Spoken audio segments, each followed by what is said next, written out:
25. septembril tähistame apteekrite päeva. Haigla apteegil on oluline roll Ida-Tallinna Keskhaigla toimimisel.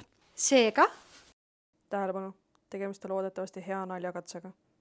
Enne vaatamist palun leida üles huumorisoon. Jaa, selge. Ma kohe uurin. Ma arvan, et küllap ikka saab. Ja, edega. Ma töötan haigla apteegis. Muidugi ma saan teile kohe hankida ravimit, mida pole terves Euroopas saadaval. Ma töötan haigla apteegis. Muidugi me valmistame ravimeid ka siis, kui isolaator on katki.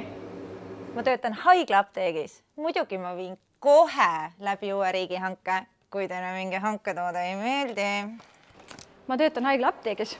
Muidugi me väljastame erakorraliselt tellitud ravimid operatiivkorraldajaga.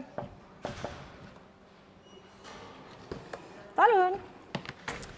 Auto väljus ju 2 minutit tagasi.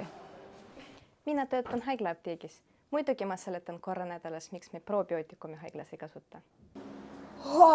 Ma töötan haigla apteegis. Muidugi ma tulen öösel külmruumi rüket lahendama. Ma töötan haigla apteegis. Muidugi ma teen 3 asja korraga.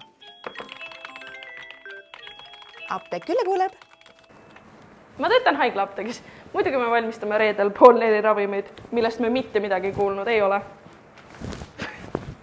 100% minu najal see ainult süsti seisabki.